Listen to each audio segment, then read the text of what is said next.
Bonjour à tous, ravi de vous retrouver pour ce nouveau numéro de Politique Éco. Aujourd'hui en compagnie de Marc-Gabriel Draghi. Bonjour monsieur. Bonjour Pierre Bergerot, merci à TV Liberté pour son invitation. Marc-Gabriel Draghi, vous êtes juriste spécialisé dans l'histoire du droit, passionné par la question monétaire et l'histoire du capitalisme. Vous publiez cet ouvrage, Le Grand Reset en marche 2020 en 1 du nouvel ordre mondial. Marc et Gabriel Draghi, entrons tout de suite dans le vif du sujet. Le 49e Forum économique de Davos, organisé le 23 janvier 2020, est pour vous le lancement, le déclenchement officiel de ce Great Reset, de cette grande réinitialisation. Quelle définition mettez-vous devant cette expression ? Tout d'abord, le Great Reset, comme vous l'avez dit, a été proclamé à la face du monde en 2020 et notamment, donc début de l'année 2020, mais aussi de manière un peu plus large par le livre de Klaus Schwab, le directeur du Forum économique mondial de Davos. Mais moi, comme je l'explique dans le livre, et pour revenir un petit peu avant, en fait, c'est un programme politique, en vérité, qui s'est dévoilé à la face du monde. Et on a déjà entendu parler du mot « reset » en 2014, notamment avec Christine Lagarde, qui était directrice du Fonds monétaire international, dans ce même colloque, on va dire, dans ce même rendez-vous de Davos, qui avait évoqué une nécessité d'un reset déjà de l'économie mondiale, avec, en mettant dans le contexte, une nécessité aussi de relancer, pour dynamiser l'activité et l'économie. Et en réalité, en fait, par ce grand reset, on est rentré dans une phase de finalisation du nouvel ordre mondial. Le premier saut qualitatif, on pourrait le situer en 2008, avec la crise des subprimes.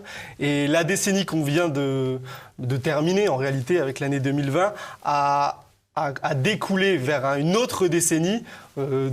Certains disent que c'est vers l'agenda 2030, où on va vers, à mon sens, une liquidation complète de la classe moyenne dans les pays d'Europe de l'Ouest et aux États-Unis, donc on va dire pour faire simple en Occident.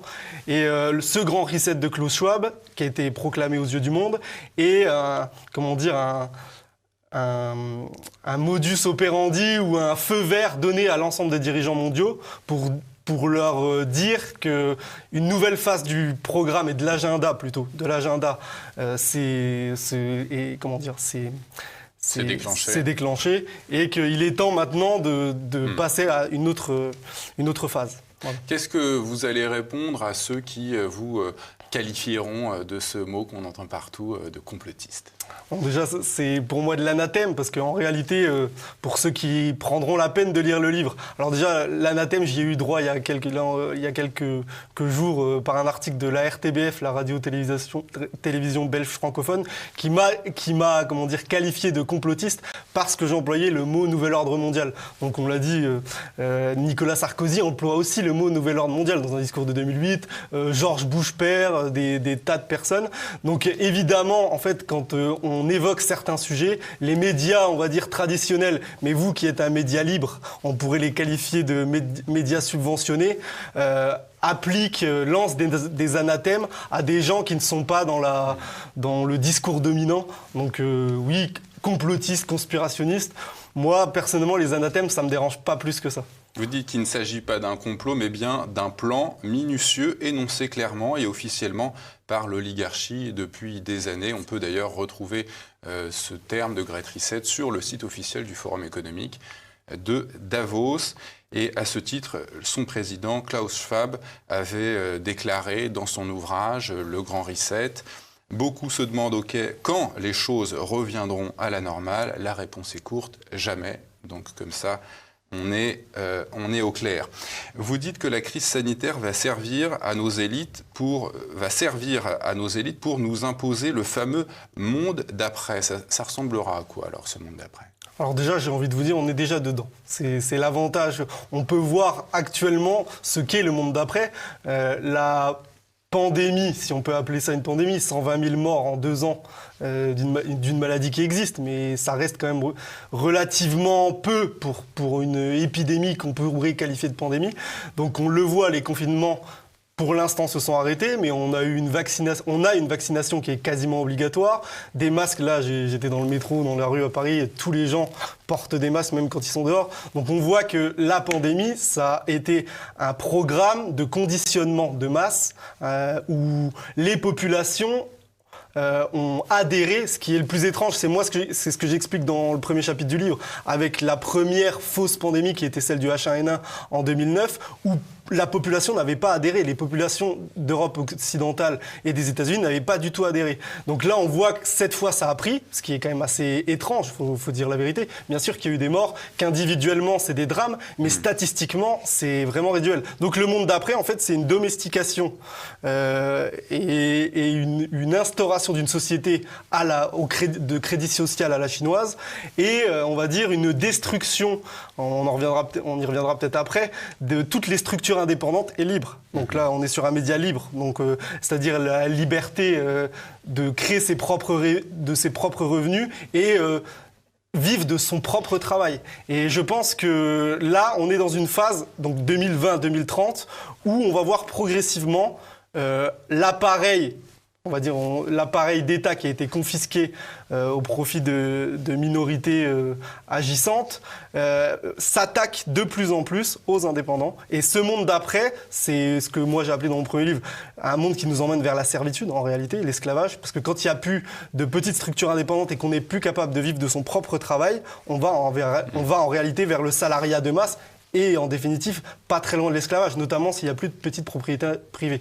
On y reviendra après, mais ce monde d'après, on le voit déjà là par les dégâts socio-économiques et aussi par les dégâts psychologiques que ça a fait dans notre population. On le voit chaque jour quand vous sortez de chez vous, quand on vous demande un pass sanitaire pour aller boire un café, l'effet du Great Reset est déjà là. Le monde d'après promis par le président est déjà là.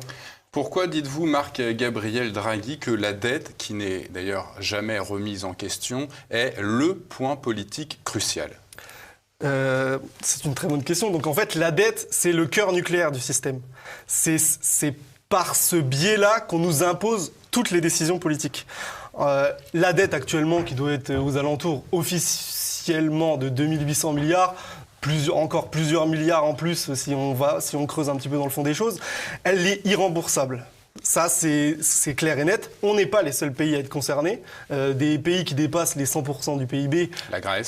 La Grèce notamment, l'Italie, même l'Angleterre, il y a des tas de pays qui sont concernés. Cette dette-là sert à des groupes de pression à imposer des programmes politiques, c'est pour ça que je parle de programmes politiques pour le Great Reset, et à leur dire on vous prête. Donc, on vous prête évidemment sous condition. Les prêts ne se font pas sans intérêt à tous les sens, dans tous les sens du terme. Même si on parle de taux négatifs, c'est une manière en réalité comme on est dans le système du too big to fail, normalement on est sorti du capitalisme traditionnel, c'est une manière de rémunérer le capital et d'augmenter les inégalités de richesse. C'est ça les taux négatifs. C'est d'opérer à une opération de spoliation des riches contre les classes moyennes en fait. On en parlait la dernière fois avec mon invité Olivier Delamarche, l'économiste, qui, lui, dénonce une soviétisation de l'économie. Est-ce que vous êtes d'accord avec son analyse ? Je suis tout à fait d'accord. Je pense qu'elle est partagée par beaucoup d'experts, entre guillemets, du Grand Reset, qui, on le voit... alors moi, je parle d'hybridation des secteurs publics et privés. D'ailleurs, là, le Forum économique mondial de Davos en a aussi parlé avec les partenariats publics-privés. On est face à une réelle soviétisation. C'est-à-dire, en fait, alors je sais que c'est de bon ton de parler de la haute fonction publique qui aurait accaparé les fonctions et qui ne rendrait pas des comptes. Mais en vérité, le gros problème, c'est la consanguinité entre la haute finance, les banques d'affaires et la haute fonction publique. Donc là, actuellement, les affaires Kohler... Alexis Kohler, oui, le conseiller du président de la République. Le vice-président de France, le secrétaire général de l'Élysée est soupçonné de trafic d'influence à la fois pour ses affaires familiales avec la compagnie maritime MSC, mais aussi dans l'OPA Veolia-Suez. On y reviendra peut-être après quand on parlera de la propriété privée, où en fait, ou même avec EDF, où on voit qu'en fait ce sont les banques d'affaires qui imposent un agenda, je le répète encore une fois, un agenda politique à nos gouvernants, aux gens qui ont quand même été élus. Après, on pourrait reparler des élections, qui ont quand même été élus. Et ces gens-là mettent en application des programmes et des éléments de destruction ou de démantèlement de certaines entreprises privées. Veolia, Suez, ce sont des entreprises privées, même s'il y a de la participation étatique, ce sont des entreprises privées. Et on voit que malheureusement, dans les grandes entreprises, il y a aussi ce qu'on peut appeler les grands patrons, on y reviendra après, et ces grands patrons, en vérité, ont des influences qui sont les mêmes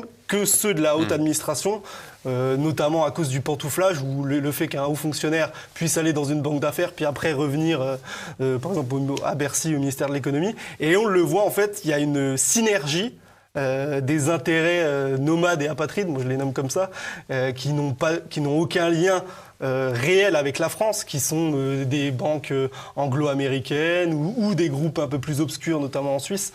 Et on le voit clairement en 2020. Par exemple, la banque Rothschild a explosé ses revenus sur les fusions-acquisitions, notamment. Vous regardez, il y a des articles du journal Les Échos qui le démontrent très bien. Toutes les grandes banques, notamment américaines, donc Morgan Stanley, Bank of America, Merrill Lynch, la France est devenue un paradis pour les vautours financiers. Bon, ça depuis... Alstom, Technip, Lafarge, etc. Toutes ces privatisations organisées par le président de la République ou lorsqu'il était ministre de l'économie. Et c'est notre appareil productif. C'est-à-dire c'est nos éléments de souveraineté qui ont été bradés et qui sont devenus un terrain de chasse ouvert pour ces grandes banques d'affaires. Et on peut se poser des questions sur la légitimité de nos gouvernants quand on voit, intéressez-vous à des travaux parlementaires, vous avez reçu Olivier Marleix dans une émission où vous avez parlé d'Alstom, mais là on a parlé de pacte de corruption. Je pense qu'actuellement en 2020, donc il y a eu l'OPA sur Veolia Suez et le projet Hercule EDF, on est dans un pacte de liquidation. Macron est le candidat du Great Reset. Là on voit beaucoup de choses qui circulent sur l'élection présidentielle. Macron et le candidat du Great Reset, il n'a pas pu faire ce qu'il devait faire. Il était missionné pour détruire les retraites, l'assurance chômage. Bon, les retraites, elles sont structurellement déficitaires, ça c'est un fait. Mais il est missionné, notamment par BlackRock ou The Vanguard Group, pour appliquer un programme qui ira au bénéfice de ces multinationales étrangères. Et on le voit avec le démantèlement aussi de la SNCF, qui aussi a des problèmes structurels. Mais on voit que nos politiques se sont mis au service de ces... On reviendra sur BlackRock un petit peu plus tard. Marie-Gabrielle Draghi, je voudrais qu'on revienne sur les confinements. Vous dites que voilà, c'était la plus gigantesque contraction mondiale de production de l'histoire. Pourquoi, au fond, on a arrêté l'économie ? On a arrêté l'économie. Déjà, je ne suis pas un initié, si je peux parler comme ça. L'économie, déjà, elle s'est arrêtée pour nous faire comprendre. C'est peut-être pour ça aussi que ça a marché, ce coup-là. C'est pour nous faire comprendre qu'il y avait réellement un problème. Et puis aussi pour faire peur aux voisins. C'est-à-dire quand le monde se met à s'arrêter de produire en plein hiver, c'est aussi pour conditionner psychologiquement les gens qui seraient amenés à dire « Attendez, c'est une grippe ou c'est une maladie virale qui peut être maîtrisée ou soignée. » On ne va pas rentrer dans les détails, mais c'est aussi pour faire peur. Et les confinements ont permis une domestication psychologique aussi de certains gouvernants, de gens qui, au départ, étaient plus ou moins... Même Trump, au final, après, même si il y a une logique un peu qui est différente aux États-Unis, c'est un système fédéral, mais même Trump à la fin a validé, on va dire, le discours médiatique covidien. Et ces confinements ont servi à ça et aussi à dire aux structures indépendantes arrêtez-vous. Plus d'activité, alors que, comme je l'explique dans le livre, même pendant la Première, la Deuxième Guerre mondiale, je vous rappelle qu'à la fin de la Première Guerre mondiale, il y avait eu la grippe espagnole, qui était une pandémie bien plus grave que celle du Covid-19. Bon, la parenthèse est fermée. À la sortie de ce confinement en France, on a assisté à l'éclatement, à l'arrivée de cette affaire, George Floyd, un Afro-Américain qui a été arrêté et tué par un policier blanc. Voilà, vous dites que c'était pour imposer une révolte raciale pour écraser la révolte sociale qui pouvait découler des confinements. Vous dites à ce propos que l'ennemi qui veut nous faire courber les chines devant les minorités est le même qui a pris le contrôle de la France et de l'Occident depuis la défaite de Napoléon à Waterloo en 1815. C'est qui l'ennemi ? L'ennemi, c'est l'oligarchie financière nomade et apatride. Donc elle a, je dirais autre chose que François Hollande. Je dirais qu'elle a un visage et elle a des noms. Et ces noms reviennent souvent à travers l'histoire. Après, il faut bien, ce que je voulais dire par ce chapitre notamment de dérivatif sur, on va dire, les tensions raciales. Quand le système sent qu'il peut avoir un problème, comme en 2008, comme vous recevez Pierre Jovanovic, qui est le symbole du discours contre les banquiers, si on pourrait résumer comme ça. Et on voit que là, en fait, ils ont opéré une autre stratégie. Ils se sont dit, bon, déjà, le quoi qu'il en coûte, c'est-à-dire tout est gratuit, on rase gratis. Et en plus, on va emmener les gens vers d'autres points de tension et de crispation, notamment la destruction de l'hôpital public, la crise sanitaire, qui est réelle, et les gens qui sont contre le pass sanitaire, ça, ont totalement raison. Mais c'est aussi un moyen de nous emmener sur autre chose et de ne pas cibler les responsables. Les responsables, c'est la financiarisation de l'économie qui a détruit nos services publics essentiels, notamment l'hôpital, et notamment le cas de George Floyd, les tensions raciales, on a, nous, en Occident, des populations qui sont très hétérogènes, donc avec plusieurs communautés, et on voit que nos maîtres se servent de ces situations pour, promouvoir des luttes horizontales pour éviter que le peuple ou la classe moyenne relève la tête et voit véritablement qui est l'ennemi. J'ai relevé cette citation extrêmement intéressante dans votre ouvrage, Marie-Gabrielle Draghi, de Brooks Adams, géopolitologue et historien américain, je le cite, « Après Waterloo, aucune puissance n'a pu contrebalancer celle des usuriers. » L'histoire aura eu raison de cette citation. Marie-Gabrielle Draghi, je vous propose dès à présent de faire une pause. On évoquera tout de suite après la planche à billets. À tout de suite.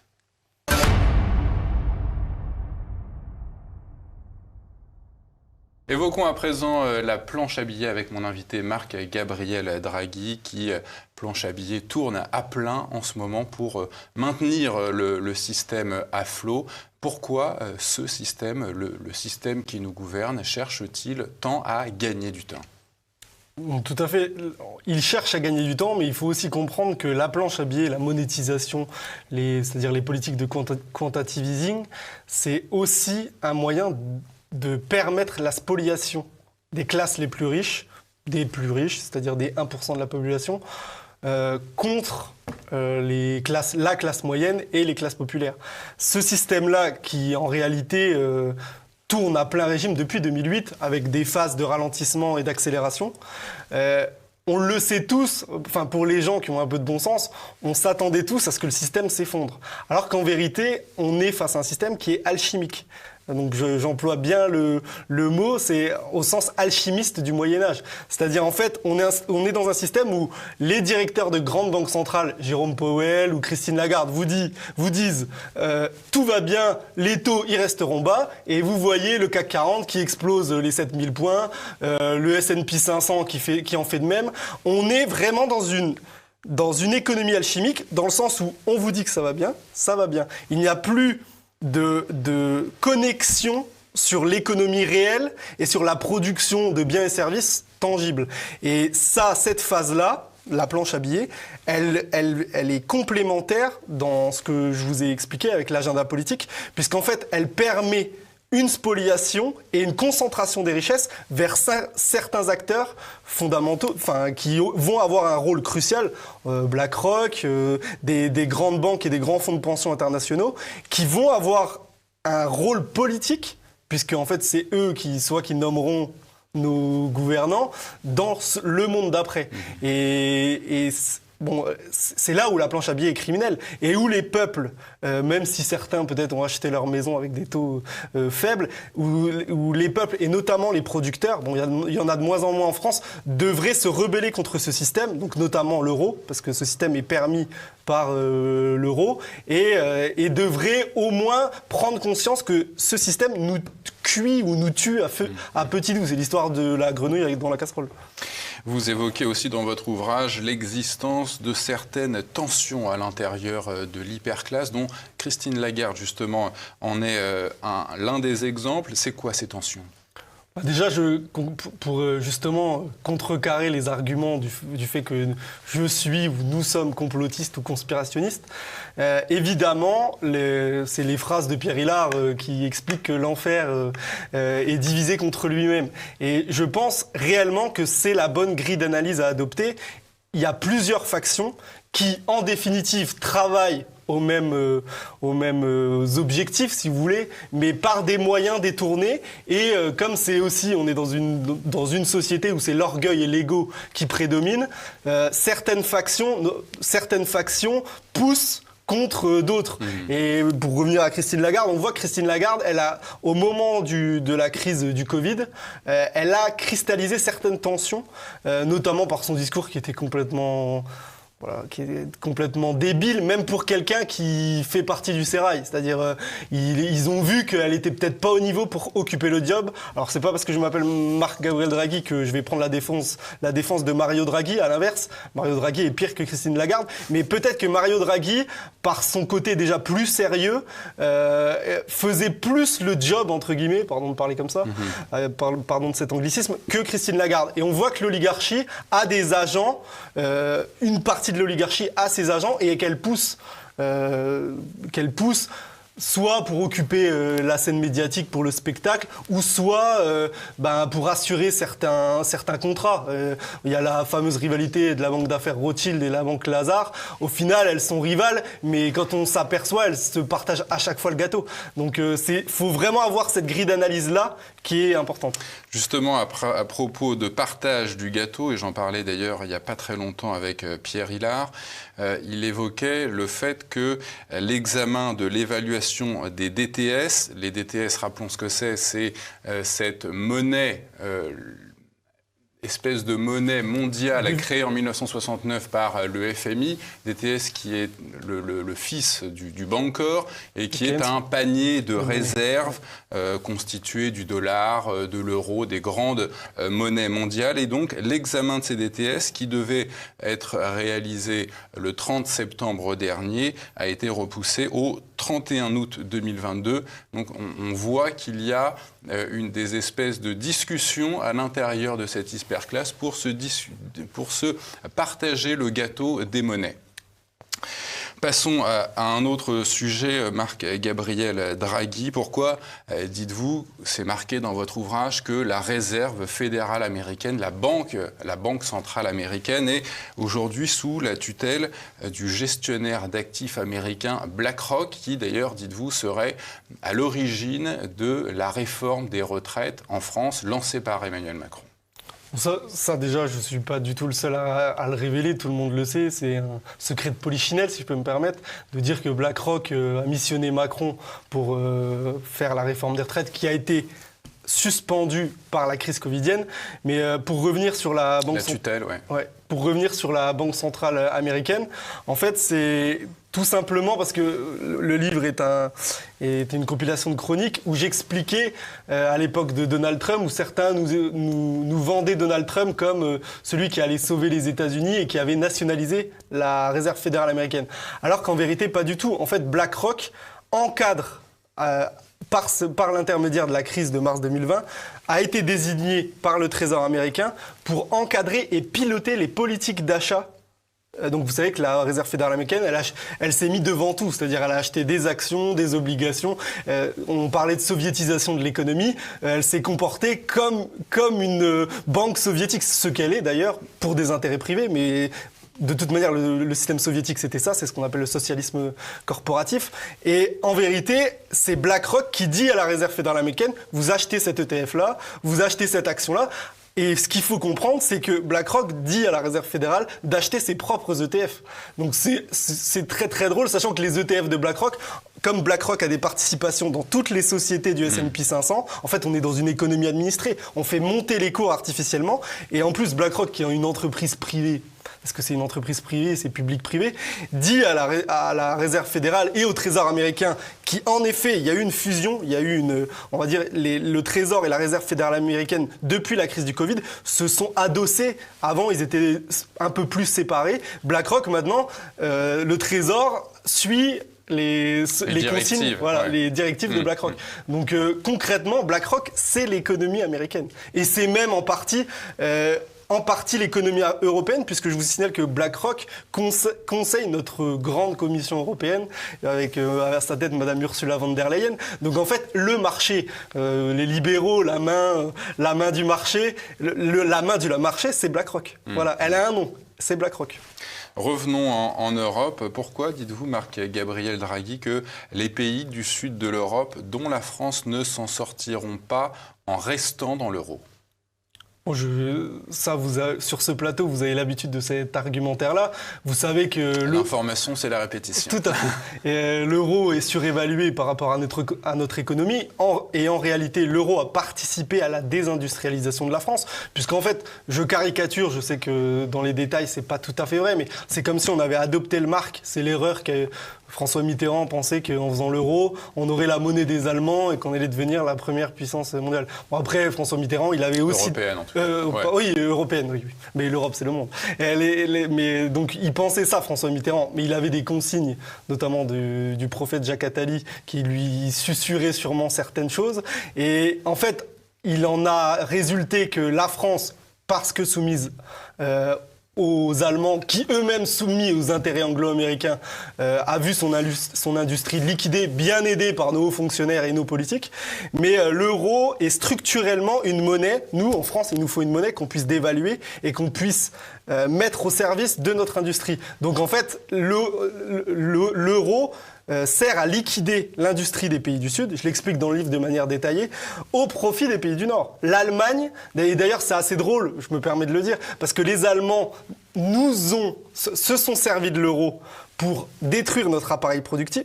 Ils ne l'ont pas fait volontairement. Ouais. C'est eux qui en ont profité. Ouais.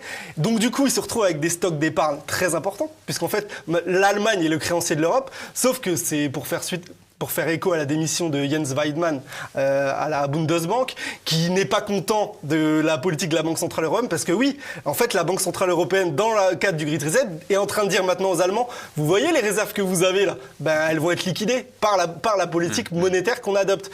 Donc les Allemands vont chouiner, et en fait, le directeur de la Bundesbank s'aperçoit qu'en fait, il a été l'idiot utile du système, parce que bien sûr que ça a profité pendant 20 ans à l'Allemagne, puisque l'Allemagne, elle, produisait et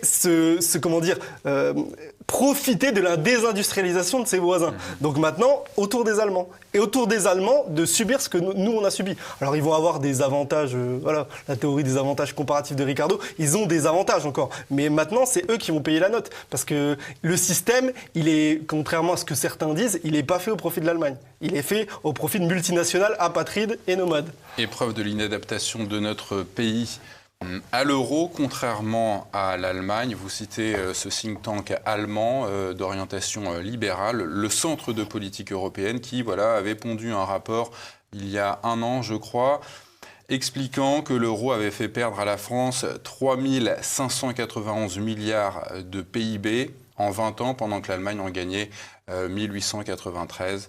La parenthèse est refermée. Qu'arrivera-t-il, Marc-Gabriel Draghi, quand les prêts garantis par l'État aux entreprises se termineront et que les banques réclameront leur dû? Alors on a vu ces derniers jours que le président Macron allait prolonger ses garanties de prêts jusqu'en juin, donc jusqu'après la présidentielle. Qu'est-ce que vous pensez ? Qu'est-ce qui arrivera quand ces prêts garantis seront terminés ? Mais évidemment, une vague de faillite qui n'a pas eu lieu en 2020 et en 2021 de manière un peu moins... en tout cas moins importante. En 2020-2021, il n'y a pas eu de faillite due au Covid, on va dire. Il y a eu, d'un point de vue individuel. Donc, en fait, M. Macron reporte la vague de faillite après l'élection présidentielle.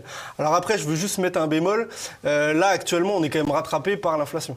Donc, ce n'est pas dit que cette mesure suffise à préserver, on va dire, le tissu économique qui a profité.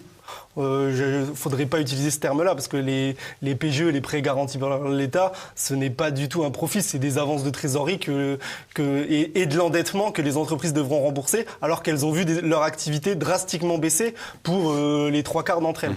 Donc en fait, on ne fait que repousser le problème, ce qui est en fait est la suite logique de 2008. En fait, il va y avoir encore un nouveau saut qualitatif, on va dire 2008-2020 au niveau psychologique, mais financièrement économique, on est pas mal à dire que ça va être 2022-2023, où évidemment, il va y avoir un saut qualitatif sur les faillites et sur notamment l'inflation. L'inflation a déjà commencé en 2021.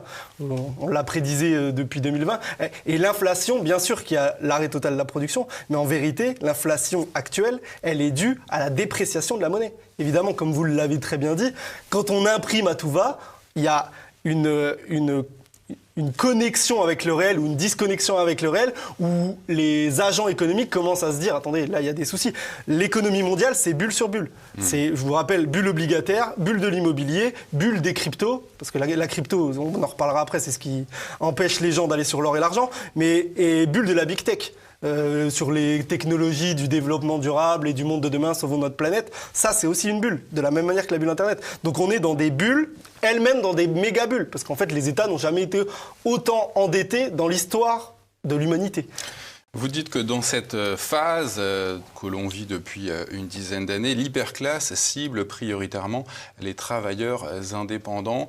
Quel est au fond l'intérêt pour cette hyperclasse de s'en prendre à cette classe, à ces travailleurs? Est-ce qu'au fond, ils ne vont pas se tirer une balle dans le pied? Puisque c'est ces indépendants, ces petites entreprises qui la font vivre en réalité.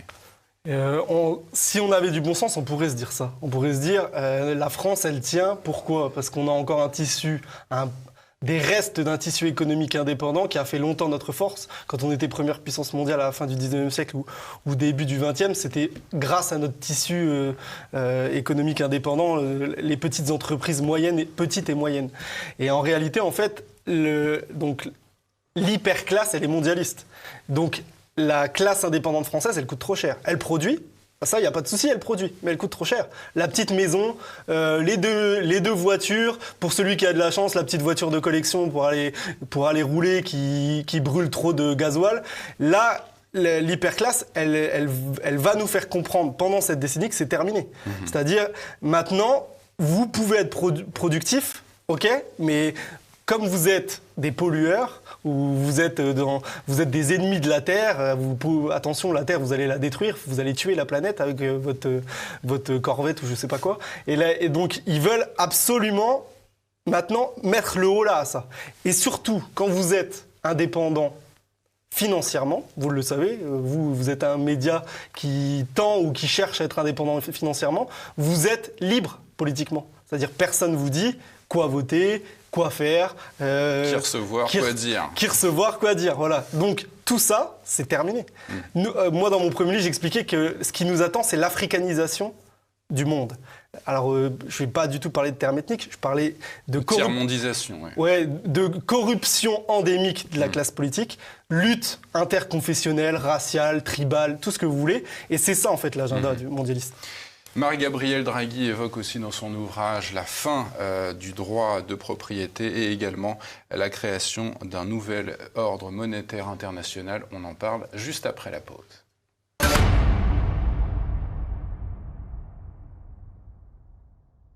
De retour sur le plateau de Politique Éco avec notre invité Marc-Gabriel Draghi. On le voit, on en a déjà parlé sur ce plateau avec Olivier Pichon.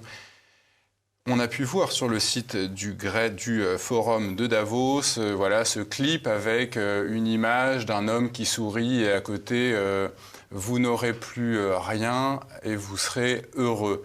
Quel est le but pour l'hyperclasse d'anéantir le droit de propriété des classes moyennes et populaires? Comme je l'ai dit dans la précédente partie, on est dans une phase où en fait l'agenda mondialiste est couplé avec l'agenda vers l'écologie politique. Alors ça, c'est pas nouveau, hein. Dans mon premier livre, je l'explique, moi, ça date des années 60-70, où on a construit un récit où la Terre était en danger, et en fait, c'était pour liquider l'énergie nucléaire. Et je le répète ici, j'ai pas de problème à le dire, l'ensemble des gens qui sont contre l'énergie nucléaire en France sont des gens qui sont antinationales. l'énergie nucléaire, si nous, on n'est pas encore à boire la tasse, et Dieu sait qu'il y a des gens qui sont en galère, entre guillemets, c'est compliqué pour eux la fin du mois, c'est grâce à notre énergie nucléaire et notre électricité à bas coût. Et pas seulement, notamment aussi l'eau qui est pas chère. C'est-à-dire des biens, l'énergie qui comment dire, fondamentale dans le quotidien de n'importe qui. En France, a été longtemps la chasse gardée de l'État, organisée par l'État. Et actuellement, pour faire le lien avec votre question, je sais que là j'ai un peu anticipé, en fait, ils veulent absolument, comme ils veulent mettre en place une société de contrôle, cette société de contrôle de crédit social ne peut pas se faire avec des villages étendus, 36 000 communes en France, des villages en Lozère, au fin fond de la Haute-Marne ou dans l'Ariège. Le but, c'est de ramener tout le monde, alors d'où après la question du vaccin. Je n'ai aucune compétence médicale, donc je ne vais pas m'avancer, mais ils veulent concentrer les populations dans ce qu'on appelle les smart cities. Donc des grandes métropoles. Il y a le projet NEOM en Arabie Saoudite où ils veulent faire une ville sur une ligne. En nord-ouest de l'Arabie Saoudite. Tout à fait, en nord-ouest de l'Arabie Saoudite, entre l'Égypte et la Jordanie. Et ça, c'est un projet mondialiste. Et pour, évidemment, liquider la propriété privée, c'est-à-dire du petit monsieur qui est dans sa maison avec son petit potager pour élever ses enfants, il souhaite détruire et reprendre en main les infrastructures. Et on en a parlé avant, toutes les opérations financières, l'OPA Veolia-Suez, le projet Hercule qui est devenu Grand EDF, visent à reconfigurer notre modèle de souveraineté énergétique. On est encore plus ou moins souverain énergétiquement, c'est terminé. Avec l'agenda 2030, on va liquider nos infrastructures et on va commencer tout simplement avec le prix de l'eau et l'électricité. On le voit, le prix du gaz, on n'en parle pas, mais le gaz, on n'est pas souverain au niveau du gaz ou du pétrole. Donc concrètement, le droit de propriété, et je l'explique dans mon livre, notamment avec des dispositifs législatifs, notamment avec les baux amphithéotiques. En fait, on vous dira, Monsieur Bergerot, vous pouvez toujours vous endetter 20 ou 25 ans. Par contre, vous achetez l'immeuble. Mais la propriété du foncier, c'est votre communauté d'agglomération ou le Grand Paris qui reste propriétaire. On deviendra des locataires. Et c'est un article de Bloomberg où c'était une consultante de BlackRock qui a dit des États-Unis, les Américains doivent devenir une nation de locataires. Et en Occident, en fait, on va devenir tous des locataires, ce qui implique après notre asservissement plus général.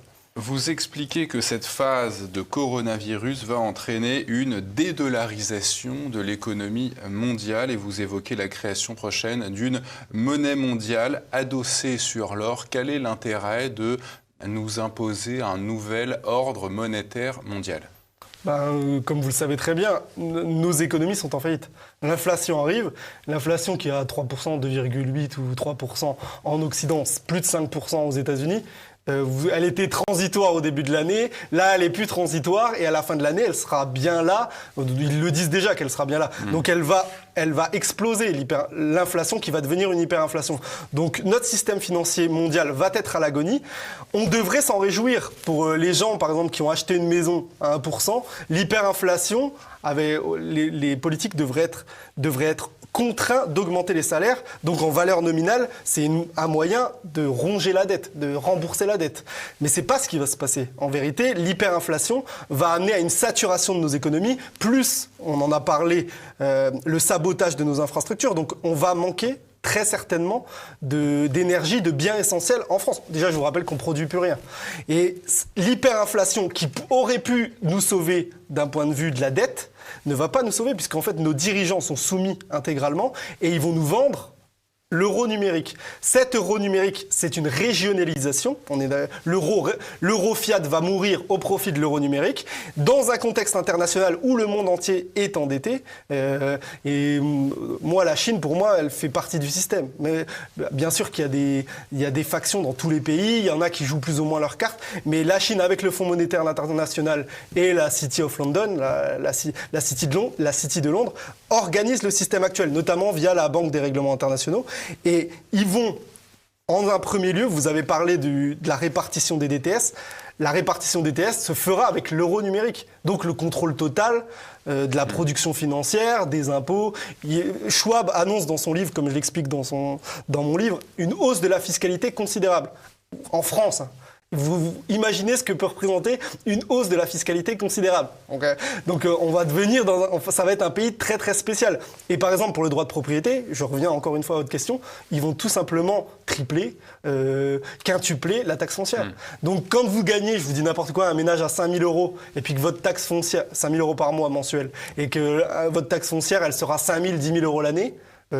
Sans parler de l'hyperinflation, tout ça, parce que l'hyperinflation peut résoudre des problèmes, mais vous ferez comment? Donc vous serez obligé de revendre et d'aller vers des grands collectifs dans les grandes villes. Autre citation très intéressante que j'ai relevée dans votre ouvrage, Marc-Gabriel Draghi, celle de Mark Carney, ancien directeur de la Banque d'Angleterre, la Bank of England. Il dit voilà, la monnaie mondiale ne pourra être imposée sans heurts.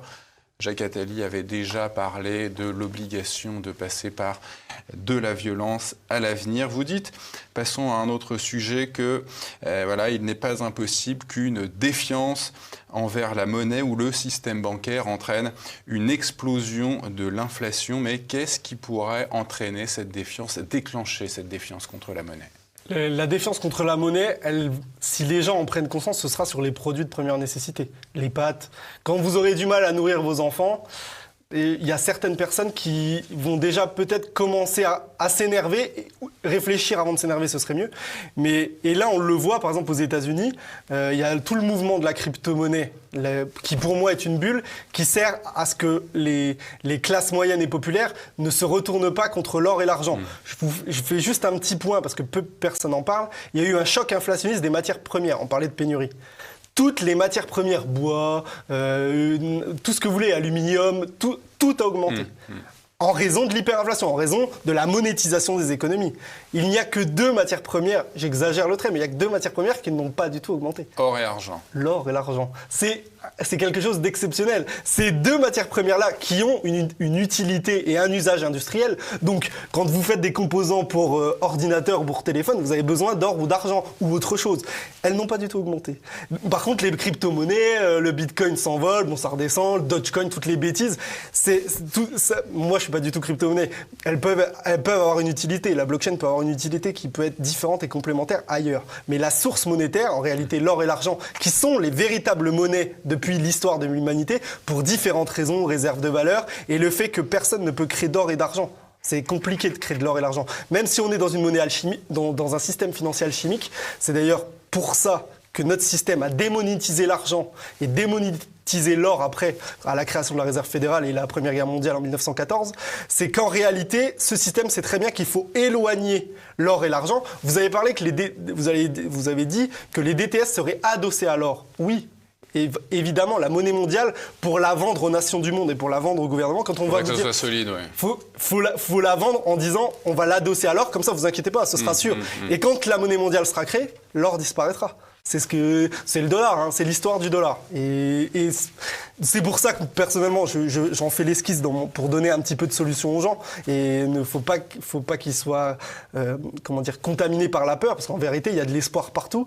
C'est que moi, je pense que une des solutions, notamment la solution monétaire, viendra du fait qu'on doit remonétiser l'argent, et l'argent métal. Nous, quand on parle de monnaie, quand vous allez chercher votre pain, et puis on vous demande est-ce que j'ai de l'argent? Notre langage dit est-ce que j'ai de l'argent? Et si on veut détruire la bête de l'événement qui a été annoncé au Financial Times par notre président de la République, notre golem financier en plein confinement. En plein confinement. Si on veut détruire la bête de l'événement, il faut que nous, Français, et en plus on a un rôle historique à faire. Nous, on est les héritiers de l'Empire romain.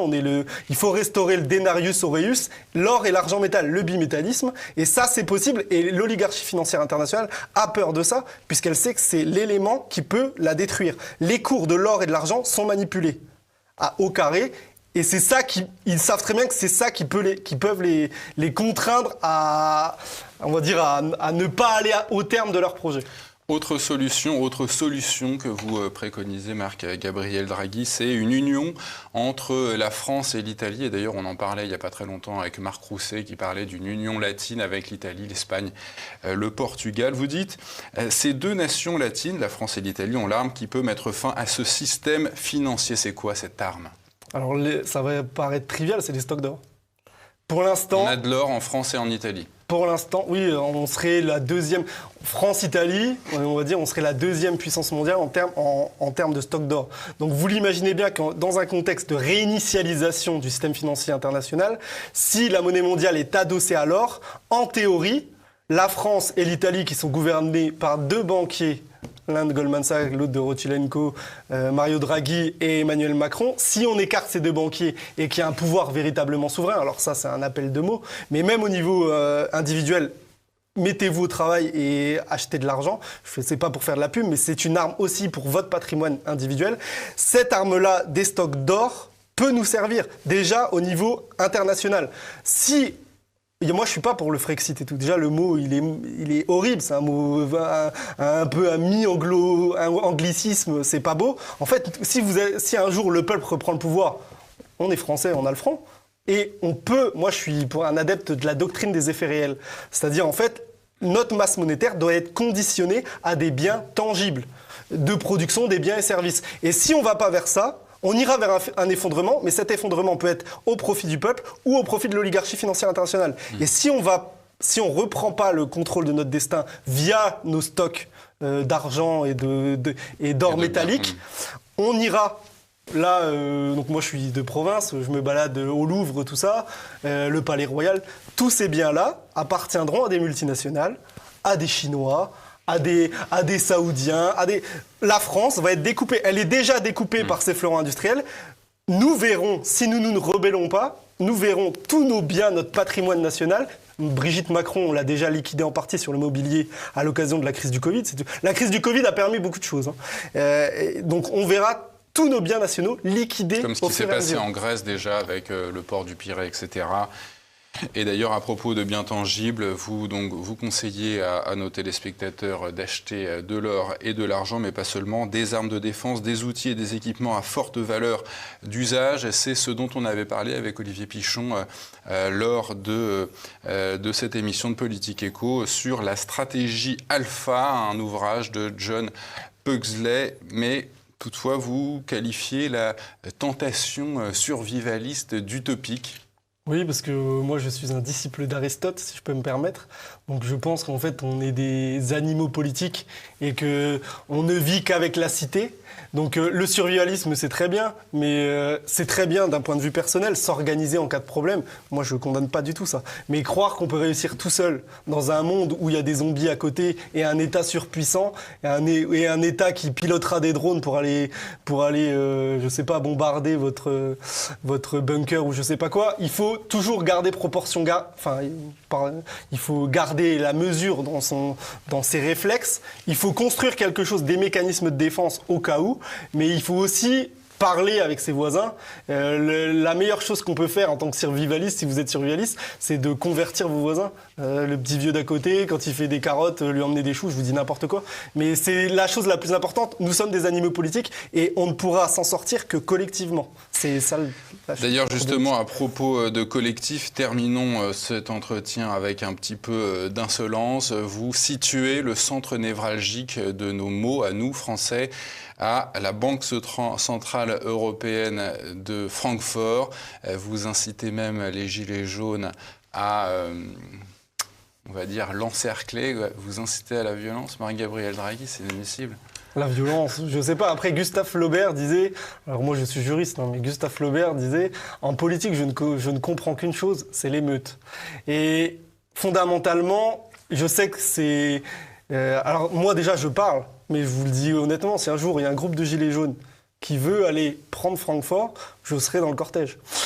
Et pas forcément, voilà, il n'y a pas de souci. Au bout d'un moment, il va falloir que les gens en costard, nous on est en costume, voilà, mais en costume cravate, et qui en vérité profitent de la sueur et du travail de nos concitoyens, de nous, vous et moi, et de l'avenir de nos enfants, si on ne s'énerve pas, je vous le dis clairement, si on ne s'énerve pas, comme ça a été les Gilets jaunes, on en pense ce qu'on en veut, mais ça a permis à Emmanuel Macron de prendre du retard dans son programme. Emmanuel Macron, pendant 2 ans, et par l'intermédiaire de la crise du Covid, a été empêché, en tout cas par les premiers mois des Gilets jaunes. Ils ont eu peur. Donc, évidemment, si on n'inverse pas le rapport de force, les gens qui vous disent qu'on s'en sortira par le droit, non. Même avec la dictature sanitaire, le Conseil constitutionnel, si le droit sert à légitimer les rapports de force et les rapports de domination. Si on réinstaure pas un rapport de force, on aura perdu. Le Grand Reset en marche 2020 en 1 du nouvel ordre mondial. Vous pouvez vous procurer dès à présent cet ouvrage sur la boutique officielle de TV Liberté. J'espère que Marc-Gabriel Draghi, vous pourrez nous alimenter justement en livres qu'on pourra envoyer à nos téléspectateurs si ce sujet les intéresse. Merci à vous d'être venu sur notre plateau. Merci Pierre, merci à TV Liberté. Et longue vie à TV Liberté.